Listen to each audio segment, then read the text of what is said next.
The holographic display cast a soft blue glow across Admiral Sarah Chen's face as she studied the incoming transmission. Deep within Earth's Strategic Command Center, buried beneath the Rocky Mountains, the massive surveillance array had picked up something unusual from the direction of the Valoran homeworld.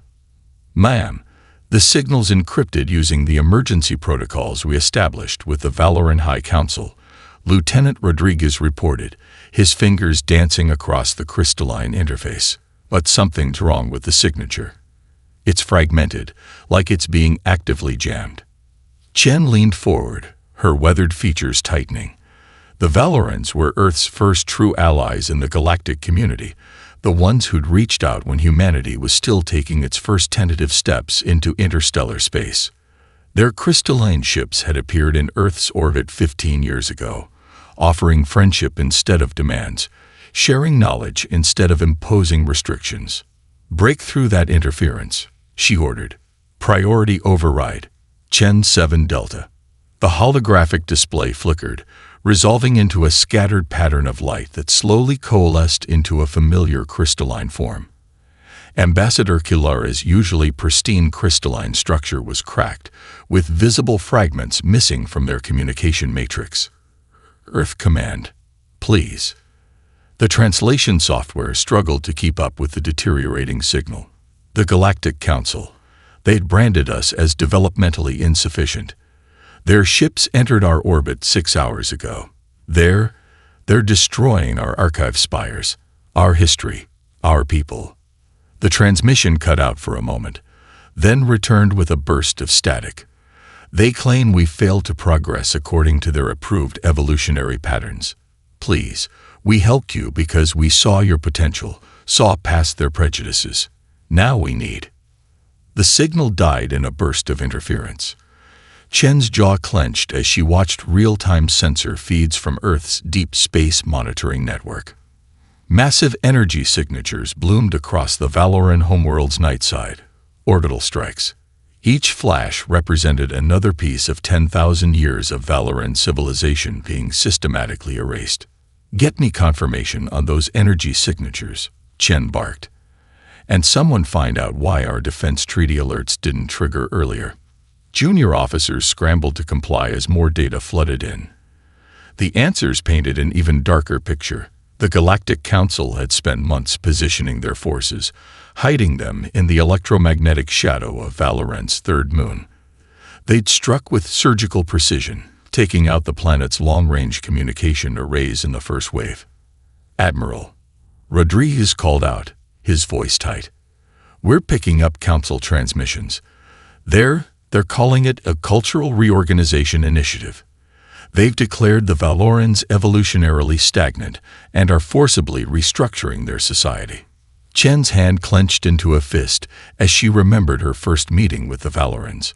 While other galactic species had dismissed humanity as too volatile or unnecessarily aggressive, the Valorans had seen something else. They'd recognized humanity's drive to explore, to protect, to stand up for what they believed in. They'd shared FTL technology when the Council had voted to restrict human expansion.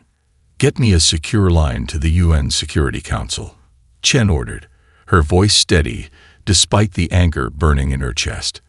"And begin calculating jump coordinates for the Third Fleet.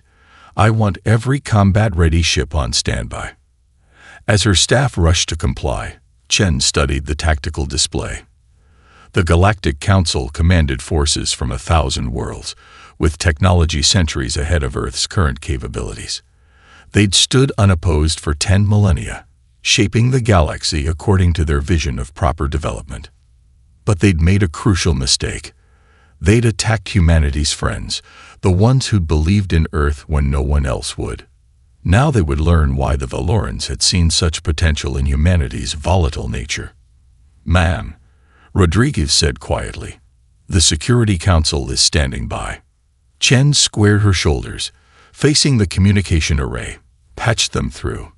"It's time to show the galaxy that humanity remembers its debts." The United Nations General Assembly Hall hummed with barely contained tension. Holographic displays showed the ongoing destruction of Valoran cultural centers, each burst of light representing centuries of knowledge being erased. Admiral Chen stood at the podium, her dress uniform crisp despite the late hour. The Valorans believed in us when the galaxy turned its back, she concluded, her voice carrying to every corner of the chamber. They didn't see primitives playing with fusion drives. They saw potential. They saw friends. Now they need us, and every minute we debate, more of their civilization burns. The Chinese ambassador leaned forward, his weathered face grave. Admiral, no one here disputes our debt to the Valorans, but the Galactic Council commands the resources of 1,000 worlds. Their ships outmatch ours in every category. Going to war with them would be. Going to war with them is exactly what they don't expect. Chen interrupted. They think we'll calculate the odds and stand down. They think we'll be logical about this. That's why they didn't bother hiding their attacks. They don't believe we'll risk everything for an ally. The room erupted in overlapping discussions. Chen watched as the Security Council members huddled together, speaking in urgent whispers. She knew the odds. The Galactic Council's ships carried weapons that could crack planets. Their shields were powered by harvested starlight. Their crews had been training for combat since before humans had invented the wheel. But they'd never faced humanity in open warfare. The Security Council president stood, and the room fell silent. The vote is unanimous. Earth stands with the Valorans. Admiral Chen, you have authorization to mobilize the Third Fleet. All member nations are hereby directed to provide whatever support you require. Chen nodded sharply and strode from the chamber. Within minutes, her transport was cutting through the atmosphere, heading for the orbital shipyards where Earth's newest vessels waited. Below, cities blazed with light as civilians organized support efforts, gathering supplies and volunteering their services to help their alien friends. The massive form of her flagship, the Prometheus, dominated the shipyard. Its hull gleamed with the latest metamaterial science could produce, but it was what lay beneath that skin that mattered. Weapons developed in secret, defenses tested against captured Council technology, and engines that pushed the boundaries of what even the Valorans thought possible. Status report. Chen barked as she stepped onto the bridge. The command center was a hive of activity, crew members performing final checks on systems that had never been tested in actual combat. All ships report ready, Admiral. Commander Santos responded. The Nightingale, Mandela, and Sakamoto are in formation. The Bolivar and Marcus Garvey will join us at the first jump point. Remaining vessels are moving into escort positions. Chen studied the tactical display. 27 ships, the most advanced vessels humanity had ever built, each one named after historical figures who'd stood against overwhelming odds to protect the innocent. It was a message to both their allies and their enemies. Humanity remembered its heroes, and more importantly, why they fought. Message from the Lunar Defense Complex, Santos announced. They're receiving civilian broadcasts from across Earth. People are pledging support, resources, even volunteering for military service. The Valoran embassy is being flooded with messages of solidarity. A slight smile crossed Chen's face. The Council had dismissed humanity as too emotional, too quick to act on feelings rather than cold logic. They were about to learn why that wasn't a weakness. Plot jump coordinates for the outer rim, she ordered. We'll gather intel before pushing into Valoran space, and send a message to all ships. Combat Protocol Sierra 1 is in effect. We show the Council exactly why the Valorans saw something special in humanity. As the fleet moved into jump formation, Chen received one final transmission from Earth. Civilian channels across the planet were lighting up with a single message: remember the Valorans. The Council was about to learn that some debts transcend calculation, and some alliances run deeper than logic could fathom. The Prometheus dropped out of hyperspace at the edge of the outer rim, its escort ships sliding into reality like silver arrows against the void. Admiral Chen studied the tactical display as her fleet established a defensive formation around a seemingly empty sector of space. Active scans complete, Commander Santos reported. No Council signatures detected within range. But we're picking up. Something else. Multiple small vessels approaching from the direction of the Nomad Nebula. Chen's eyes narrowed. The Nomad Nebula was notorious as a haven for species that preferred to avoid Council oversight. Show me. The holographic display shifted, revealing a dozen ships of varied designs. None matched known Council configurations. They were smaller, modified with obvious aftermarket technology, and their approach patterns suggested they were trying to avoid drawing attention. "They're requesting communication," Santos said, surprise evident in his voice. Using old Valoran encryption protocols. Chen straightened in her command chair. The Valorans had helped many species before humanity, but few would admit it openly for fear of Council reprisals. Put them through. The main screen flickered to life, displaying a diverse group of alien representatives. Chen recognized several species from intelligence briefings: the serpentine Navari, the crystalline Pexelki, and the environmental-suited Ramashans. All were classified as developmentally concerning by Council standards. A Navari female moved forward, her scales shifting in patterns that the translation software identified as respectful greeting. "Earth Fleet, we've been watching. You're the first to ever challenge the Council's cultural reorganization initiatives. We've come to help. The Council has been doing this for millennia." A Petzelki added, its crystalline form resonating with suppressed emotion. "They declare a species stagnant or divergent and forcibly redirect their development. They tried with us, but we escaped. The Valorans helped hide us, just as they helped you." Chen leaned forward. "You're saying the Valoran situation isn't unique?" "Far from it," the Ramashan representative replied, his environmental suit's lights pulsing with agitation. "The Council believes in a single path of development. Species that evolve differently, that prioritize art over technology, or cooperation over competition. They're deemed incorrect and reformed." The tactical implications weren't lost on Chen. "And you've been watching the Council, learning their patterns." The Navari scales rippled with what might have been a smile. "Better.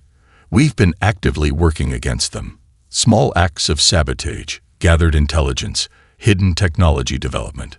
We call ourselves the Divergent Alliance.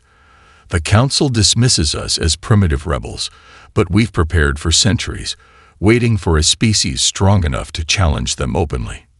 Data streams began flowing into the Prometheus's computers. Patrol routes, shield frequencies, communication protocols, a treasure trove of intelligence that would have taken years to gather otherwise. The Council's arrogance had created its own opposition, a hidden network of species working together in the shadows. The Council's biggest weakness, the Pexelki explained, is their rigid thinking. They cannot comprehend development that doesn't follow their approved patterns. Your species fascinates us. You advance through intuitive leaps, learn through failure, adapt through chaos. Everything they despise, yet you've achieved in decades what took them centuries. Chen watched as her tactical officers began processing the intelligence. The Council's patterns were emerging.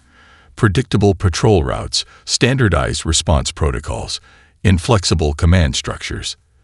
They'd been unchallenged for so long, they'd forgotten how to adapt. "Why trust us with this?" Chen asked. "We're newcomers to the galactic stage." The Navari scales shifted to a deep blue. "Because you came. The Council threatened everything you've built, every advancement you've made. They could have destroyed your civilization with a thought. But when the Valorans called, you came. That's why they helped you first, you know. They saw what we see now. A species that understands loyalty isn't about calculation." Chen nodded slowly, a plan forming in her mind. "Then let's show the Council what happens when the primitives work together. Transmit coordinates for all Council facilities within range. We're about to introduce them to a concept they've forgotten: innovation."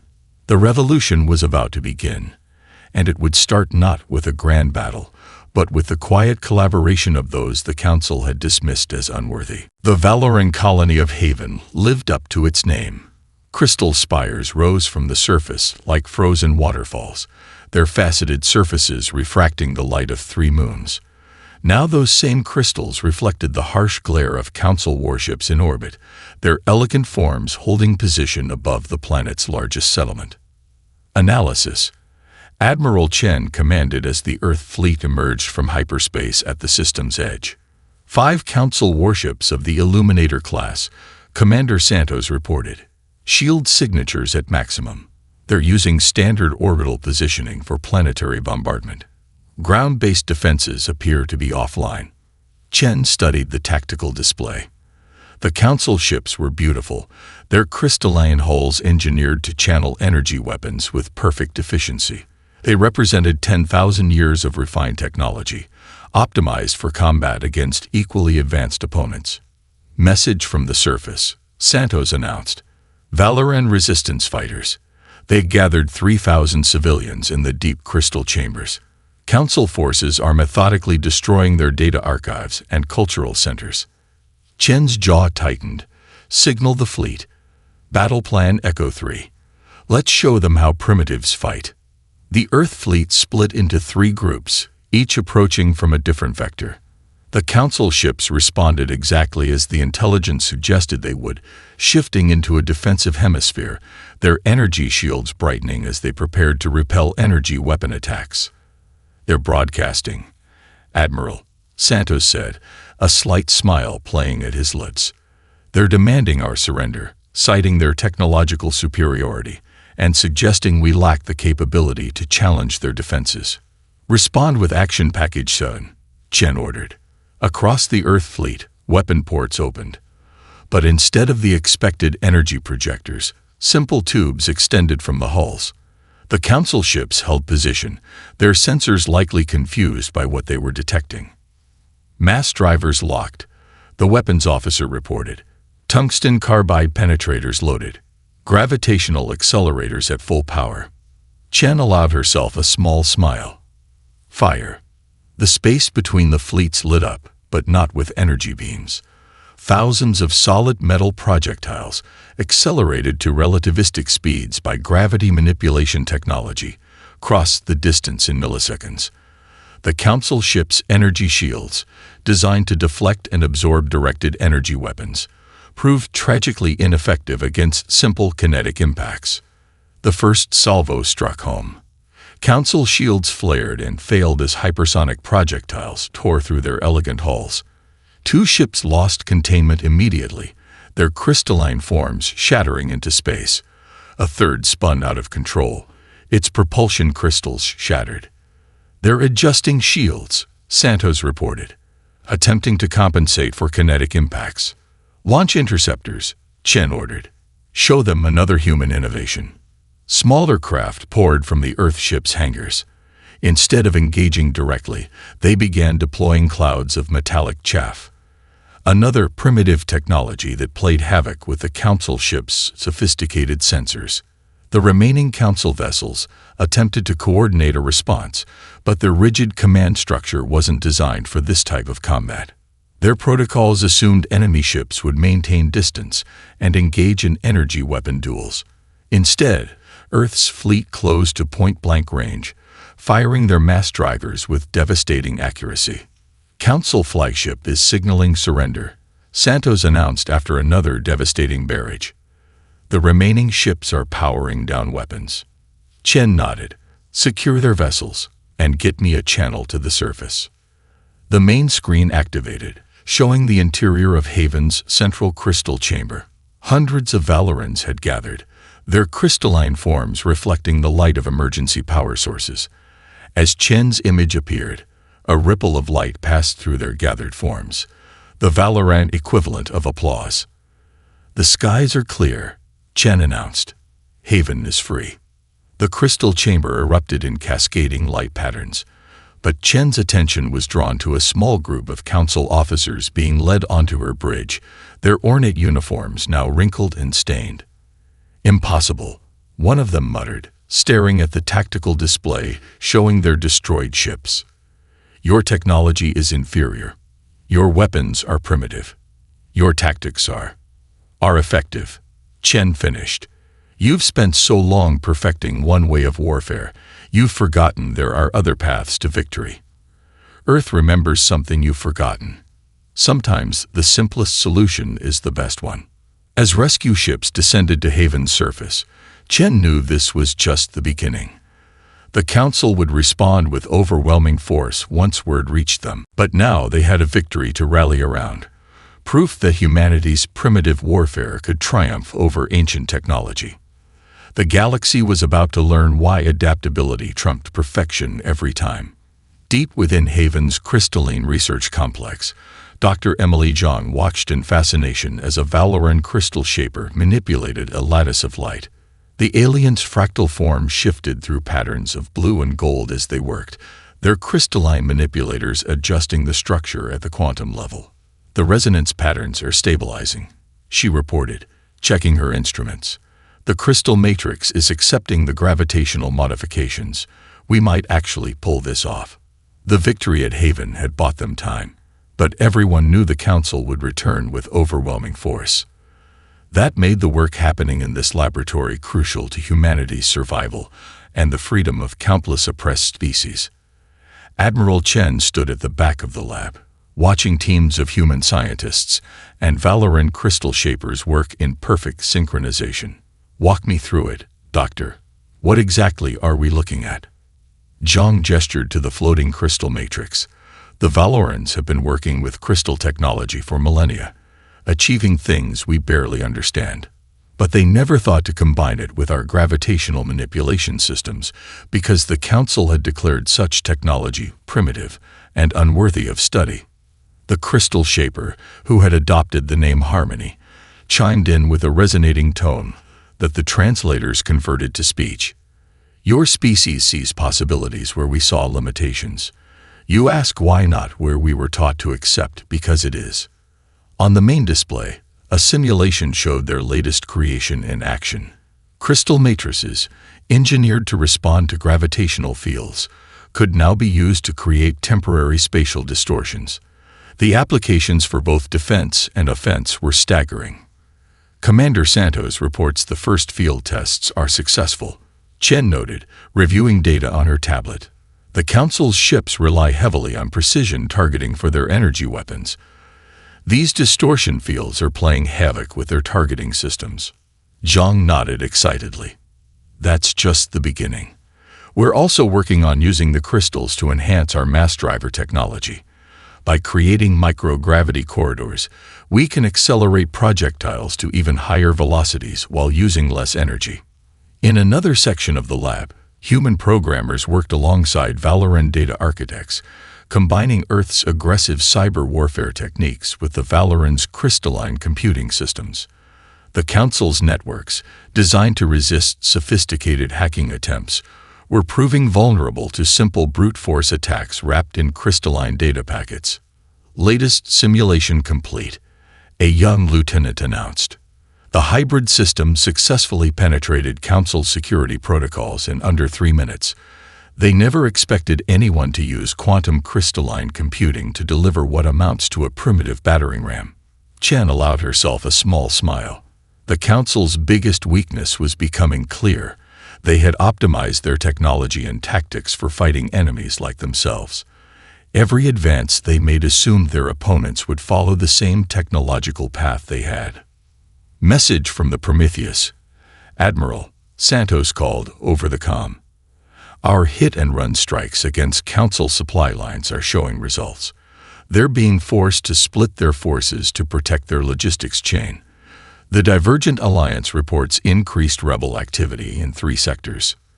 The main screen displayed a tactical map of known Council space.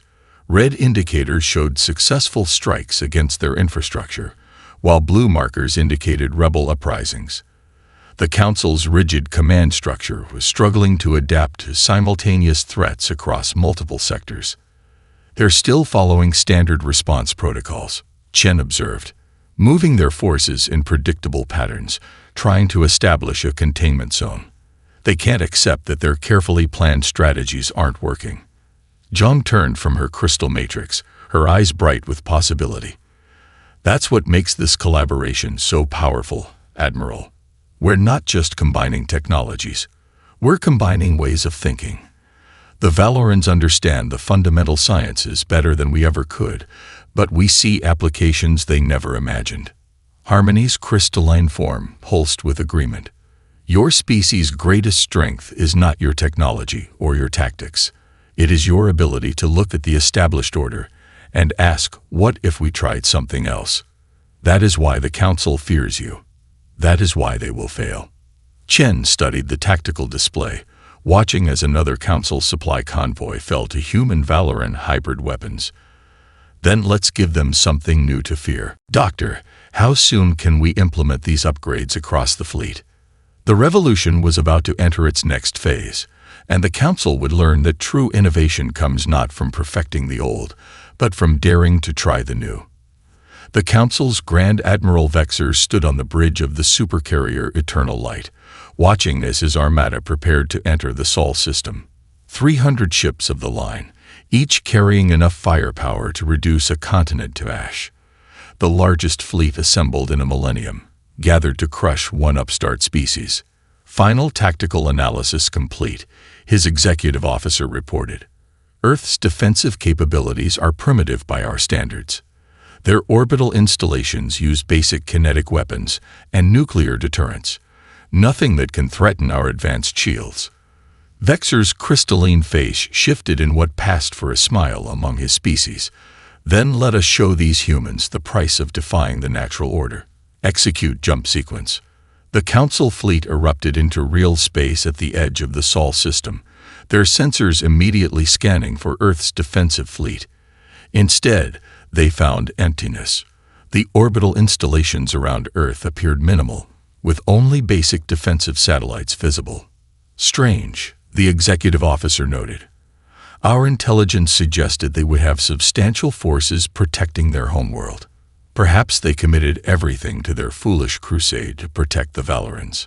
Vexer was about to order the fleet forward when his tactical officer called out in alarm. Multiple energy signatures detected in the asteroid belt. There. The officer never finished his sentence. The void erupted with light as hundreds of asteroids suddenly revealed themselves to be carefully disguised weapon platforms. Mass driver arrays emerged from within hollow space rocks, while gravitational distortion fields activated throughout the belt. Evasive action, Vexer commanded, but it was too late. His perfectly organized fleet formation sailed directly into a carefully prepared killing ground. The first wave of attacks wasn't energy weapons or even the kinetic projectiles they'd learned to fear. Instead, clouds of metallic dust and crystalline fragments filled space around his ships. The Council fleet's sophisticated sensors, designed to detect and track energy signatures, were suddenly blind. Switch to backup targeting systems, Vexer ordered. Launch fighters to clear these primitive countermeasures. But as his fighters deployed, new threats emerged. Hidden missile platforms in Earth's lunar bases activated, launching swarms of nuclear-powered drones. Each drone carried a miniaturized version of the hybrid human Valoran technology, creating localized gravity distortions that played havoc with Council ships' navigation systems. This is impossible, the executive officer breathed. They've turned their entire system into a weapon. Those aren't just defense platforms. They're using the asteroids themselves as gravity anchors to create overlapping fields of disrupted space. Vexer watched in mounting horror as his carefully coordinated fleet broke formation, individual ships struggling against invisible currents of warped space. Earth's primitive defense network wasn't trying to overpower their superior technology. It was using fundamental forces of nature against them. Message from Earth Command. Communications reported. Text only. It reads, "You assumed we would defend Earth like you would defend your worlds. Welcome to humanity's paranoia." A new wave of attacks began. Mass drivers hidden in the lunar surface opened fire, their projectiles accelerated to relativistic speeds by gravity manipulation fields. Council ships, their formations broken and their sensors confused, were unable to coordinate their shield coverage. This entire system is a trap. Vexer realized too late. They've had decades to prepare these defenses. Every science fiction story, every paranoid fantasy about alien invasion. They built counters for all of it. The casualty reports began flooding in. Council ships, their elegant designs optimized for energy weapon combat, were being systematically torn apart by combinations of simple physics and strategic preparation. Even their most advanced vessels couldn't compensate for the fundamentally altered space around them. "Signal the retreat," Vexor commanded, watching another squadron disappear in a cascade of nuclear fire. "We need to withdraw and reassess." But retreat proved as difficult as advance. The gravity distortion fields had transformed the entire approach vector into a one-way trap. His mighty armada, pride of the Council fleet, was being dismantled by defenses that no proper civilization would have even considered building. As the eternal light shuddered under another impact, Vexor finally understood. Humanity hadn't earned their reputation for paranoia by accident. They'd spent their entire history preparing for threats, real and imagined. And in doing so, they'd created something the Council had never expected. A defense that worked precisely because it rejected conventional wisdom. The Council's high command chamber had never seen such chaos. Emergency reports flooded in from across the galaxy, each one more alarming than the last. The massive holographic display at the center of the room showed dozens of systems flaring red with rebellion. Another uprising in the Centauri sector. A junior analyst reported, his crystalline form flickering with distress. The Pexulki colonies are using modified mining equipment as weapons. They've already disabled 2 patrol fleets. Supreme Commander Lysynth watched the tactical display with mounting dread. The Council's perfect order was unraveling. After the disastrous defeat at Sol, other species had begun to question the natural hierarchy. Worse, they were learning from humanity's example. The Navari rebellion in Sector 7 is using improvised mass drivers. Another analyst called out. They're converting industrial electromagnetic launchers into ship-to-ship weapons. 3 Council cruisers lost in the last hour alone. On the main screen, footage showed rebel ships employing tactics straight from human military histories. The Ramashans had turned their environmental suits into boarding armor. The crystalline Pexulki were using mining lasers as cutting beams. Even the peaceful Valorans had revealed hidden weapons that combined their crystal technology with human innovations. How are they coordinating these attacks? Lysynth demanded. Our communications network should be secure. A technical specialist approach, their form dimmed with embarrassment. They're using radio waves, Commander. Simple electromagnetic transmissions, encoded with basic encryption. Our quantum network monitors never flagged them because the technology was too primitive to register as a threat.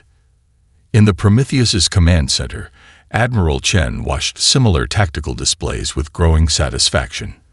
The Divergent Alliance's hidden network was finally revealing its full strength. Decades of quiet preparation were paying off as supposedly primitive species demonstrated capabilities the Council had never imagined they possessed. Report from the Navari Resistance, Commander Santos announced. Their viral marketing campaign is working. They're spreading historical records of Council suppression across the quantum network, along with tactical guides based on human military history. Chen nodded, studying the spreading pattern of rebellions. The Council's rigid command structure was proving catastrophically vulnerable to asymmetric warfare. Their response protocols, designed to counter peer-level threats, couldn't adapt to attacks coming from supposedly inferior species. The Valorans are transmitting, Santos said. You'll want to see this. The main screen activated, showing a vast underground chamber beneath the Valoran capital. Rows upon rows of crystalline structures filled the space, each one humming with contained energy. The Valoran Elders' form rippled with pride as they explained. These are what the Council feared finding. The Elders' translated voice explained. Not weapons, but teaching crystals. We have spent centuries preserving the knowledge of species the Council tried to erase. Their art, their music, their unique ways of viewing the universe. We knew someday we would find allies strong enough to help us share this knowledge again. Chen watched as reports continued flowing in. The Council had spent millennia enforcing their vision of proper development, but they'd never understood a crucial truth. Diversity breeds strength. Each species now rising up brought unique perspectives and capabilities to the fight. New tactical data arriving, Santos reported. The Pexilki have adapted their crystalline resonance technology to disrupt Council shield harmonics. The Ramashans are using their atmospheric processors to create localized ion storms. The Navari have turned their bioengineering expertise to improving ship maneuverability. They're not just copying our tactics, Chen realized. They're innovating, combining their own technologies with human strategies. The Council never saw this coming because they couldn't imagine primitive species being capable of such adaptation. Across Council space, the carefully maintained order continued to crack. Species long dismissed as evolutionary dead ends proved devastatingly capable when fighting for their freedom. The Council's mighty fleets found themselves facing not just military rebellion, but a renaissance of technological and cultural innovation they had spent millennia trying to prevent. The galaxy was remembering something the Council had forced it to forget. There is no single path to advancement, no right way to evolve. And in that remembering, they were discovering strength the Council never knew existed. The crystalline spires of New Arquilia glittered in the light of 3 suns, their perfect geometries reflecting the Council's vision of ordered progress. For 10,000 years, this capital world had stood as a symbol of unified development, a beacon showing the one true path to advancement. Now it faced the largest fleet ever assembled in galactic history, but not a Council armada. Ships of every size and design filled the space around the planet. Earth vessels bristled with their hybrid weapons alongside Valoran crystal ships, Navari biovessels, and craft from dozens of other primitive species. Admiral Chen stood on the Prometheus's bridge, watching the final pieces fall into place. Status report. All Allied forces in position. Commander Santos confirmed. The Pexilki crystal ships have created a resonance field around the planet's defense grid. Ramashan atmospheric processors are seeding the upper atmosphere with ionized particles. The Navari stealth vessels have penetrated the inner defense perimeter. The Council's remaining loyalist fleets held position around their capital, their formations perfect, their tactics unchanged despite every defeat. They expected another round of guerrilla warfare, of hit-and-run attacks and asymmetric strikes. They were about to learn their final lesson. Signal the fleet, Chen ordered. Execute Operation Daybreak. The Alliance fleet moved as one, but not in the scattered attack pattern the Council expected. Instead, they formed a massive spear aimed at the heart of the Council's defense. Humanity's contribution to galactic warfare had not just been innovative tactics, it had been the understanding that sometimes the direct approach worked best. They're responding exactly as predicted, Santos reported. Shifting to defensive formations, preparing for long-range energy weapon exchanges.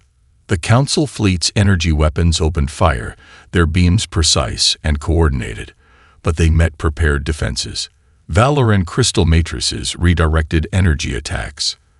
Ramashan atmospheric processors created electromagnetic interference fields. Human-designed gravity distortion systems bent space itself around the incoming fire. Then the Alliance fleet struck. Mass drivers from Earth ships launched gravitationally accelerated projectiles. Valoran crystal beams focused and amplified their power.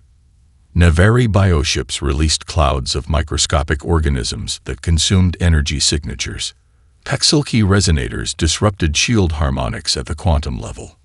Multiple breaches in their defensive line, Santos called out. Their command and control network is fragmenting. The Council's perfect formation began to break.